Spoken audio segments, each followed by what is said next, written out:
What if I told you that Pokemon has committed the same 9 sins over and over again for decades? Today we're breaking down the exact formula Game Freak uses to disappoint fans while printing money.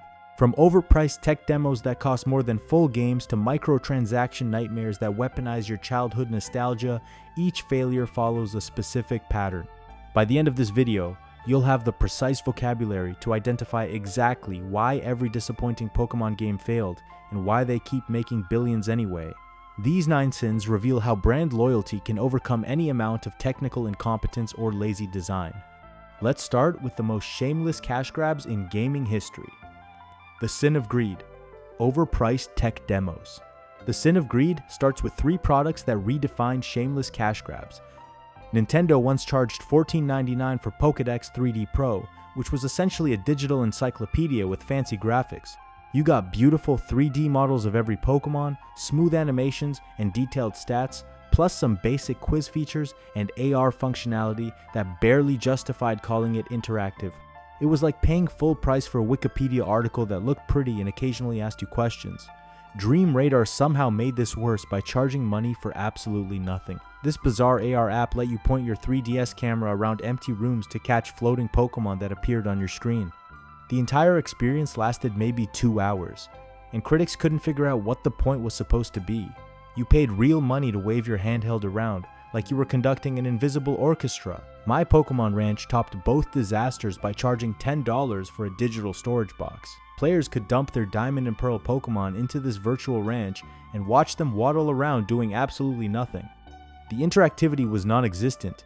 You couldn't battle, train, or meaningfully interact with your stored monsters. It was like paying to watch your pets sit in digital daycare forever. These products weren't games in any traditional sense. They were experiments testing how much fans would spend just to see Pikachu rendered in slightly better graphics. Each one stripped away core gameplay elements and sold basic functionality as premium experiences. The most insulting part was how obvious the cash grab strategy became. Reviews consistently praised the visual quality while slamming the price points as completely unreasonable. Players were paying console game prices for smartphone app experiences, and everyone knew it. This established the template that would haunt Pokemon for years. Take any basic digital function, wrap it in familiar branding, and charge premium prices regardless of content quality. The sin of greed proved that brand loyalty could transform even the thinnest concepts into profitable products. Fans would buy anything with Pokemon characters on it, no matter how shallow the actual experience turned out to be underneath those polished 3D models. But greed was just the beginning. Game Freak had other ways to disappoint fans while keeping their wallets open. The sin of sloth, Rumble's repetitive Hell the Sin of Sloth, takes mindless button mashing and somehow makes it boring. The Rumble series perfected the art of doing absolutely nothing with maximum effort, turning what should have been simple fun into repetitive work. Pokemon Rumble Blast launched as what critics called a mindless button-mashing slog where you collect toy figurines by repeating the same 3 actions forever. You move around bland environments, press attack buttons with zero strategy, and grab slightly stronger Pokemon to replace the ones you just collected. The combat was so simple that reviewers noted you could rely on the same few tactics throughout the entire game without any reason to change. Instead of learning from this mistake, Rumble U doubled down on the exact same problems. Critics described the core loop as enter level, smash, repeat, with NFC toy integration adding novelty but zero meaningful depth. The game featured all 649 monsters from 5 generations but gave you absolutely nothing interesting to do with any of them. Each Pokemon came equipped with only 1 or 2 moves, and none of them could evolve or level up. You constantly replaced weaker monsters with stronger ones, in a cycle that made every collection feel disposable. Players often ditched newly caught Pokemon within 30 minutes, which completely undermined any sense of attachment or accomplishment. The environments were described as bland, oft recycled, with little in the way of obstacles or creative design. Boss fights followed predictable patterns of summoning enemies, charging attacks, and repeating the same brain-dead strategies. The whole experience felt like work disguised as entertainment. The series became a masterclass in lazy design. You had massive rosters of collectible Pokemon, but absolutely nothing meaningful to do with them once collected. Each sequel copied the exact same shallow mechanics without innovation, proving that Game Freak would rather copy-paste repetitive gameplay than create actual fun. The Sin of Sloth revealed itself completely. Why innovate when you can repackage the same monotonous combat and call it a series? But lazy design was nothing compared to what happened when Game Freak tried to be ambitious with technology they couldn't actually control. The sin of hubris. When technology fights back, the sin of hubris promised the future of gaming through Hey, You, Pikachu, talking to your favorite Pokemon like a real pet. Instead, it delivered an around $70 screaming match with your TV that turned cute interactions into technological nightmares. The concept was genuinely adorable. You'd use voice commands to interact with Pikachu in his own little world, building a relationship through natural conversation and shared activities. The game came bundled with a special voice recognition peripheral that was supposed to revolutionize how players connected with their digital companions. The reality became a nightmare of miscommunication, where players found themselves yelling obscenities at the screen because the yellow rat won't listen. The voice recognition system was notoriously picky, only accepting specific keywords while ignoring variations or completely misinterpreting commands. Simple phrases became impossible puzzles as you tried to figure out which exact words the game might actually understand. Every cute interaction turned into a frustrating guessing game. You'd say, "Pikachu, come here and get nothing." You'd try, "Here, Pikachu," and still get ignored. Eventually, you'd discover the system only recognized "come." Pikachu spoken in a specific tone at a precise volume. The adorable premise collapsed under its own technical limitations as players spent more time decoding the system than enjoying the experience. At around $70, almost the cost of the N64 console itself, players expected revolutionary technology. What they got was a system that fought them at every turn with excruciatingly slow control and total lack of depth. The high price made the frustration even more insulting, especially since the target audience was young children who couldn't grasp why their expensive new game refused to work properly. Even when you managed to complete activities, the reward was often described as an extensive cutscene of Pikachu just wandering around, hardly worth the struggle. The sin of hubris was crystal clear. Promising revolutionary communication technology without delivering functional communication creates expensive disappointment. Ambitious concepts mean absolutely nothing when the technology can't support the dream, especially at premium prices that nearly match console costs. At least Hey You, Pikachu tried to be ambitious with cutting-edge technology. The next disasters didn't even bother with that much effort. The sin of sloth, lazy spin-off. Disasters some Pokemon games barely qualify as games at all. These two titles redefined rock bottom by asking players to pay for the privilege of doing absolutely nothing. Pokemon Channel literally built an entire game around watching TV with Pikachu. No battles, no exploration, just you and a yellow mouse staring at a screen. The core gameplay loop forced you to sit through television programs to progress, cycling between watching shows, getting bored, wandering outside briefly, then getting bored again. Critics were absolutely brutal, with one review stating it isn't a game, it isn't entertaining, and it does not have a point. The premium price tag made this interactive boredom even more insulting. You paid console game prices to experience what reviewers called a never-ending cycle of pain that offered less entertainment than actual daytime television. One critic went so far as to call it an insult to players and a gimpy little add-on for a bigger game. Pokémon Dash somehow made things worse by restricting players to only Pikachu with touchscreen controls that tortured styluses. The Nintendo DS's revolutionary touchscreen technology became one of the laziest uses of the DS's touchscreen technology to date. You scraped your stylus across the screen repeatedly to make Pikachu run, a process described as very repetitive and tiresome very quickly. The game's radar system was near broken, showing only tiny bits of terrain with arrows that disappeared randomly. This made navigation so difficult that you needed to memorize checkpoints before racing effectively. The custom track mode was dismissed as almost totally worthless, with tracks that were plain awful and rarely ever any more fun than the already included tracks. Both games felt like concepts someone pitched as jokes that accidentally got greenlit and shipped to stores. The graphics were decent but unspectacular, while the gameplay was thoroughly shocking and completely half-baked. The sin of sloth reached its peak with these disasters. Why create actual gameplay when you can package basic activities as premium experiences? But at least these games tried to stand alone as complete products. The next sin took a different approach entirely. The sin of dependency. Battle Revolution's empty promise. The sin of dependency promised to bring Pokemon battles to the big screen in glorious HD. Instead, Battle Revolution delivered a $50 accessory that was completely useless without other games you had to buy separately. The Wii's Battle Revolution launched as a showcase for Diamond and Pearl connectivity, letting players battle with their trained teams on television screens. The concept sounded amazing, finally seeing your carefully crafted monsters duke it out in high definition with console-quality graphics and smooth animations. Critics called it a tremendous letdown that lacked a story mode and offered unimpressive visuals while being completely dependent on DS connectivity to function properly. Without Diamond or Pearl cartridges plugged into your handheld, you were left with what reviewers described as a hollow shell of content. The game had no campaign, no progression system, and no way to actually catch or train Pokémon. You got empty battle arenas that basically mocked your purchase decision.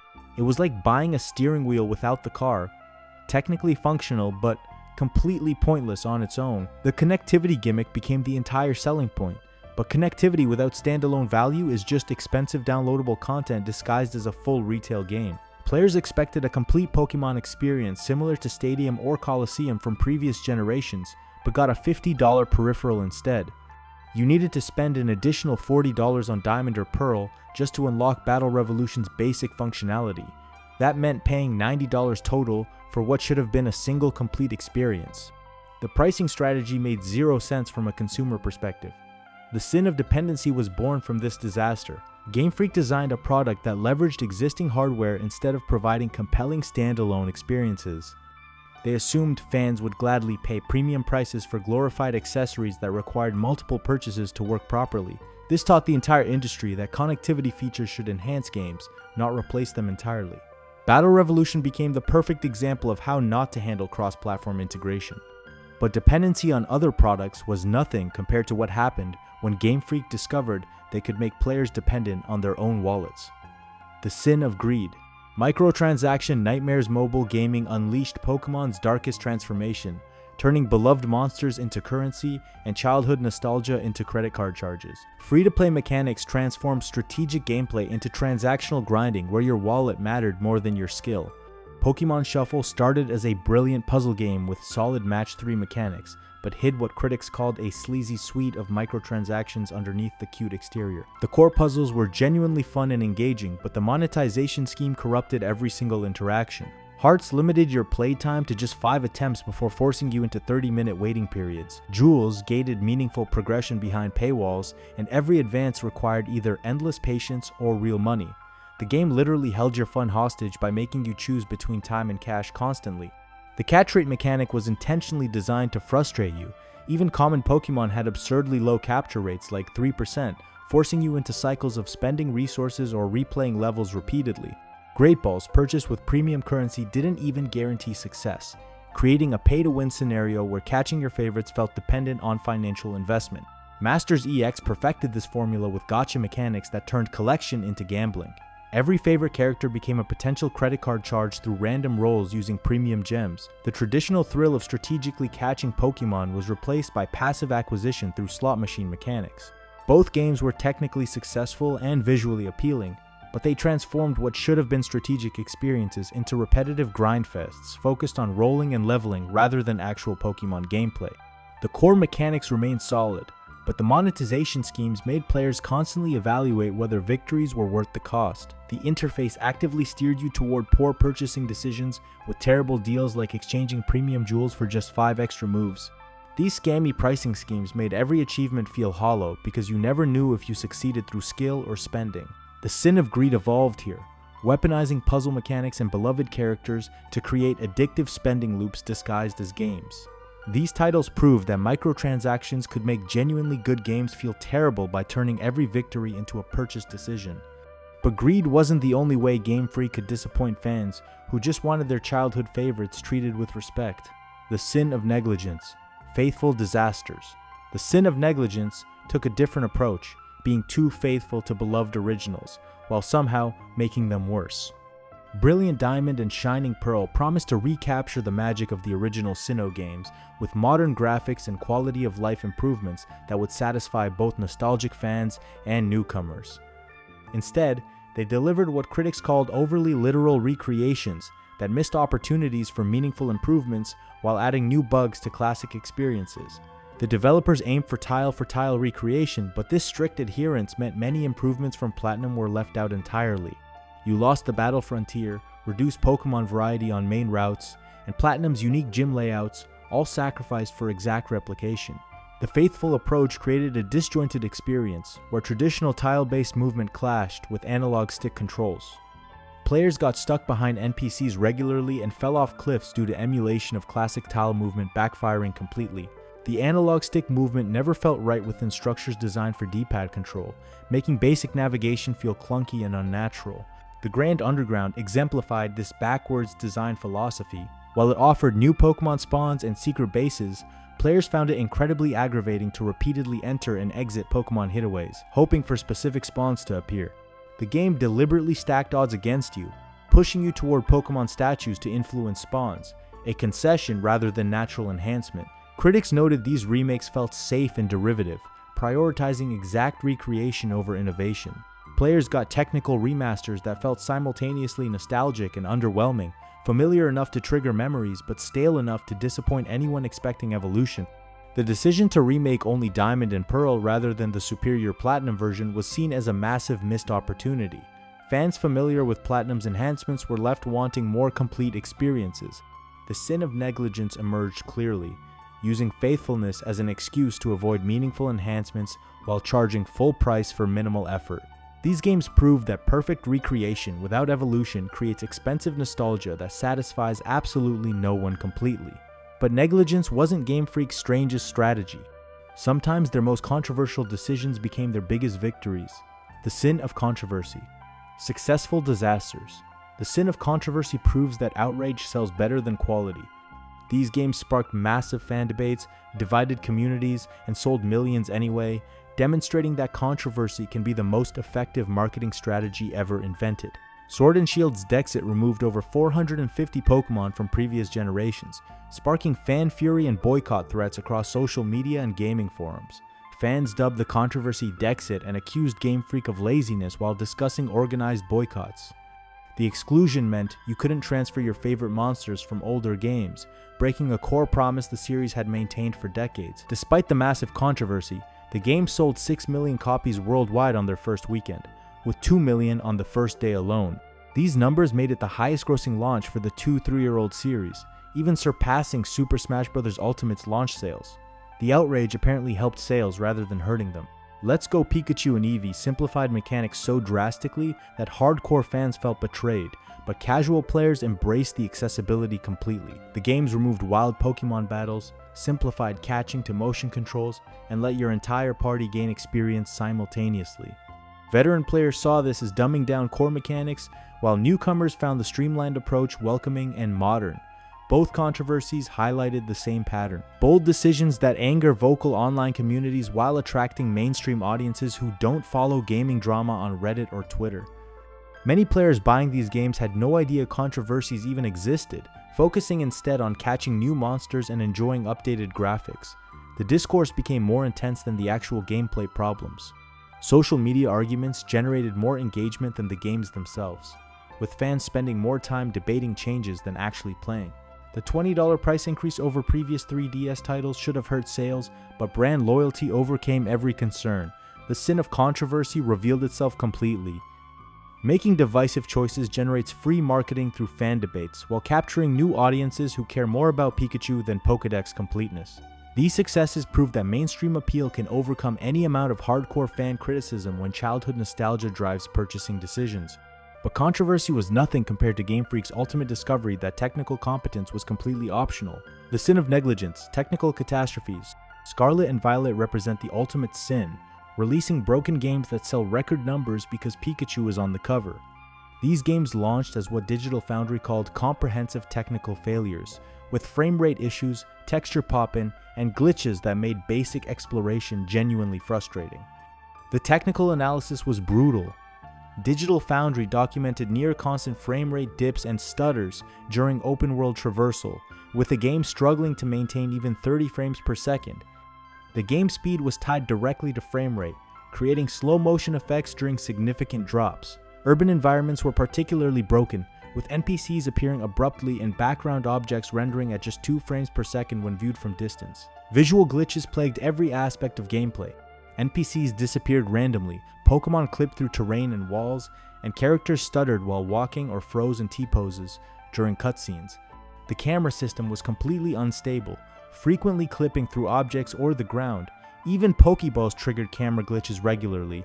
None of these technical disasters stopped record-breaking sales. The game sold 10 million copies in the first 3 days worldwide, making them the fastest-selling Pokémon titles in Nintendo's history. Players literally paid full price to experience what critics documented as embarrassing artwork and a litany of bugs. The ambitious open-world promise became a liability when the technology couldn't support the vision. The ugly and cheap environments with poor draw distances turned exploration into what reviewers called a pretty unpleasant experience. The wilderness areas were described as largely empty, with repetitive landscapes that resembled PlayStation 2 era graphics rather than modern Switch titles. Even after patches arrived, significant issues persisted. Digital Foundry noted the game still can't manage to hold on to 30 frames per second months after launch. A glitch during the official Pokémon World Championships made a Koraidon vanish completely, proving the notorious bugginess remained unfixed. The sin of negligence reached its absolute peak here. Brand loyalty truly trumps quality when Pikachu is involved, proving you can ship anything with Pokémon branding and still print money regardless of technical competence. Each disaster followed the same predictable formula. Now you understand exactly how Game Freak operates. These 9 sins prove that Pokémon's worst games follow the same predictable patterns. Whether it's charging premium prices for basic functionality or shipping broken products that sell millions anyway, the formula never changes. The real lesson isn't that these games are terrible. Brand loyalty can overcome any amount of technical incompetence or lazy design when childhood nostalgia is involved. Fans will buy anything with Pikachu on the cover, regardless of quality control. Now you have the exact vocabulary to identify why every disappointing Pokémon game failed. You can spot the greed, sloth, and negligence instantly. Game Freak keeps making billions anyway because nostalgia trumps everything else. Let me know which sin you think is the worst in the comments below. Like and subscribe if this helped you understand why your favorite franchise keeps disappointing you.